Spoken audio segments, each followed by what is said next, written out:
Hello everyone, welcome back to Aussie ATPLs. Today we'll be diving back into CASA ATPL flight planning.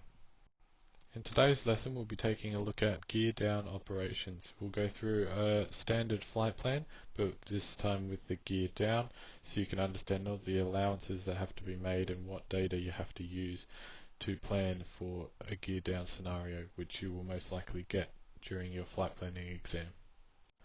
Before we get into it, if you're currently studying ATPL flight planning or any ATPL exam and are looking for some extra support, I've created a free Aussie ATPLs community where you can gain access to free practice exams, revision material, and discussions with other students. One-on-one tutoring is also available, or the numbers are extremely limited. If any of that interests you, the links are in the description below, so you can hit those and join the community today. It's my free gift to you guys. Just for watching the videos to say thanks. In this video I'll be walking you through an example of a gear down flight plan that you may see in your exam. This is important to know the traps that come along with the gear down operations and understanding the allowances that have to be made. So our route here is Mount Isa to Townsville. We're given some extra route information that is not shown on the ERCI charts. This is standard, and you most likely see this in your exam as well. We're also given the brakes release weight and the desired flight level. The situation is we have a gear stuck in the down position with no way of fixing it at Mount Isa, so it must be ferried back to Townsville for maintenance. You can either take a photo of the question here and complete it on your own and then go through the video and the working and see how you went, or you can follow along with me and you can find all the tips and tricks that I give you along the way. Firstly, let's find the route on the ERCI chart. If you head to your ERCI chart number 2, you will find the route Mount Isa to Townsville, which I've highlighted here. Take a note of the total distances and the average track and magnetic variation for line, cruise and descent. That way you don't have to come back to the map and look back and forth as you're trying to do your working out. So we have a total distance of 420 nautical miles. Our climb data here with the track and magnetic variation, this is just departing Mount Isa. Our cruise data, which is somewhere in the middle, you just pick the midpoint and use the data for there.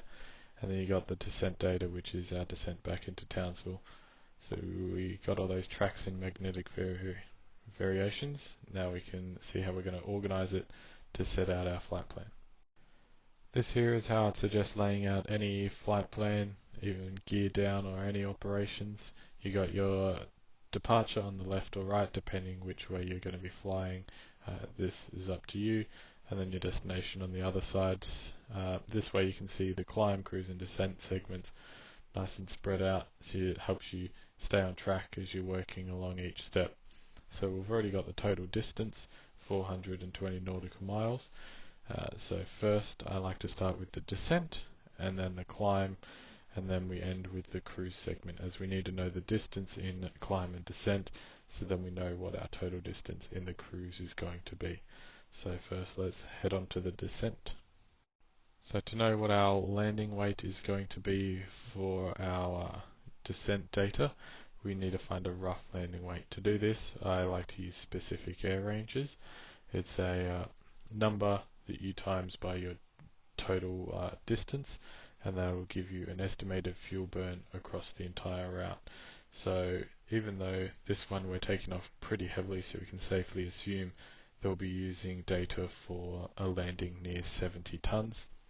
If you're unsure, however, you can use these rough fuel burns to find your estimated landing weight. So for today's example, we'll be using the gear down long range cruise specific air range of 20 kilograms per air nautical mile. So feel free to take a photo of this and use it for your own planning if you like. So to find our descent data, we obviously need our estimated landing weight. So to do this, we take our distance, times it by our estimated the specific air range for gear down operations of 20 kilos per air nautical mile, and then we add on an additional 1500 kilos of fuel to adjust for our climb. This will be surprisingly accurate. Then you just obviously have to take this away from our brakes release weight, and we get an estimated landing weight of 68,100 kilos. So obviously we round this to the nearest tons, which would be 70, or nearest 10 tons, which would be 70 tons. So if you head to page 5-4 of the Boeing 727 handbook, and you can read all the allowances that must be made for gear down operations. Be sure to highlight this in your own copy of the handbook. As you can see, for descent, we use the normal descent table, but adjust for an additional 450 kilos of fuel, and we decrease our distance by 10 nautical miles due to the increased drag of having the gear down for such a long time. Heading back to our descent table, we take flight level 190 and 70 tons, and you'll get a descent data of 16 minutes, 580 kilos, and 70 nautical miles. Obviously, we need to adjust this for our wind component. So we have our descent data there with our track and magnetic variation. Since we're going to be cruising at flight level 190 for our whole flight plan, we're just going to be using the route sector wind temperature level of 185, as that's always going to be the closest to what we need. So in this case, it will give us a tailwind of 29 knots. So if we take 29 divided by 60 and then times 16 for our minutes, that'll give us a 7.7 nautical mile adjustment, and that'll be an increase as it's a tailwind. So don't forget the allowances, obviously. So we have our gear down allowances of 450 kilos and a negative 10 nautical miles, and we also need our 400 kilos of approach and maneuver fuel. So once you've taken all this into account, you should get a final descent data of 16 minutes, 1,380 kilos, and it will take you 68 nautical miles. So if we head back to our planning page, we have a descent distance of 68 nautical miles. We can also jot down our fuel burn in the descent of 1,380 kilos. We'll just keep a running tally here on the right hand side, as that's going to be the answer to our question, is how much fuel we're burning during the whole flight. So next we're going to go and head to our climb. So to start our climb calculation, we have our climb data and our wind at flight level 185, which gives us a tailwind of 28 knots, and we're going to be rounding to ISA, even though it is ISA -3. There's no climb data for negative ISA conditions, so you simply just use ISA in this scenario.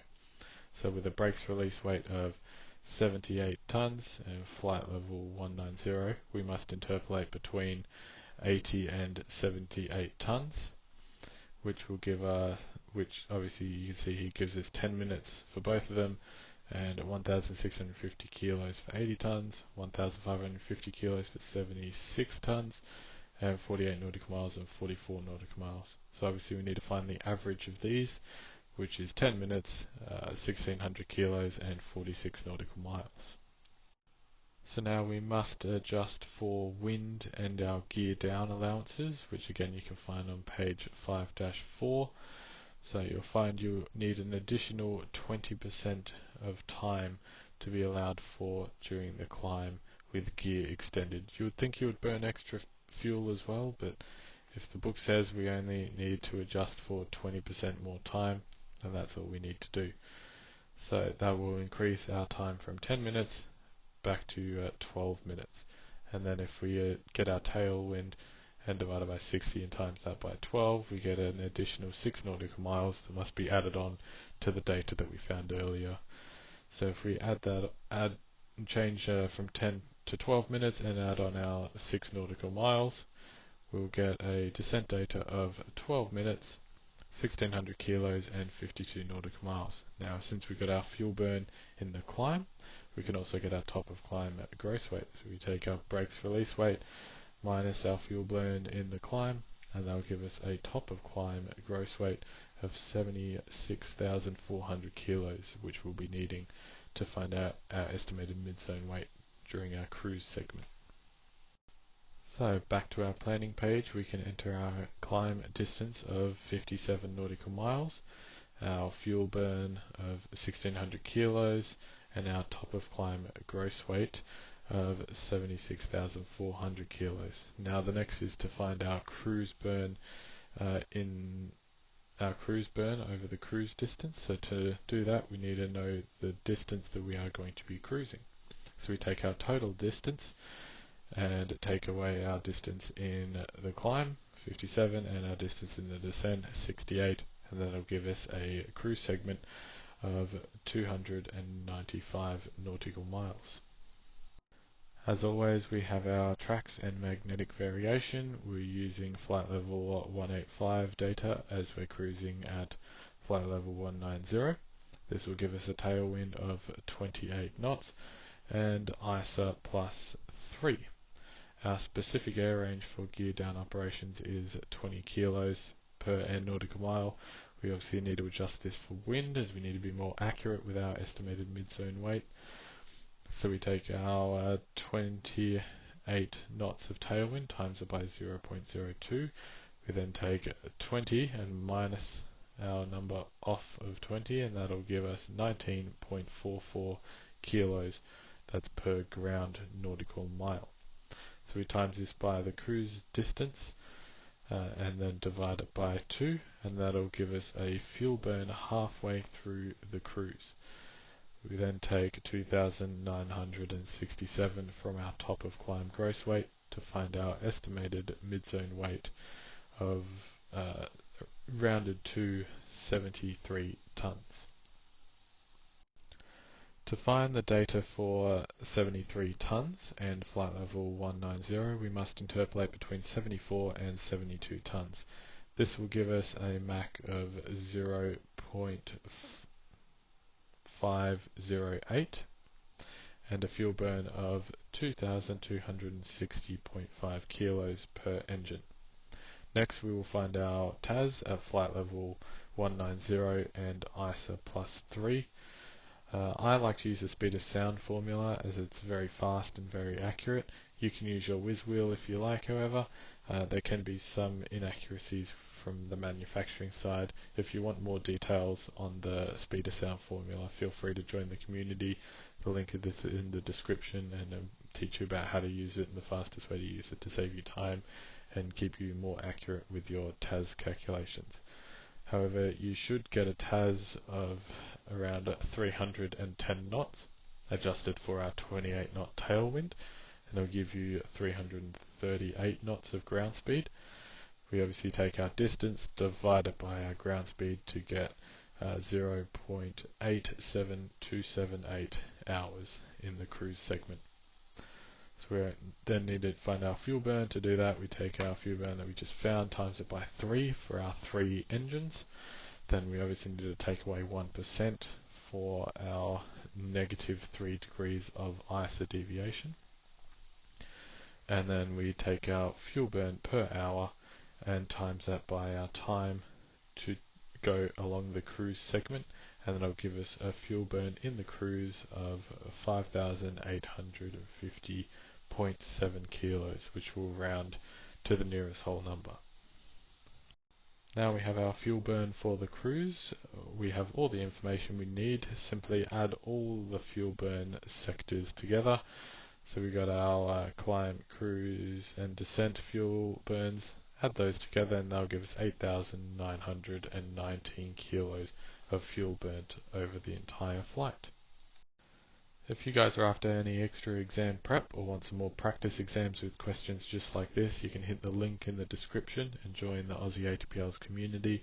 It's my free gift to you guys. You can ask questions in there, surround yourself with other people also doing their ATPL exams. Let me know in the comments what topics you want me to cover next, and I'll see you guys in the next one. Have a good one.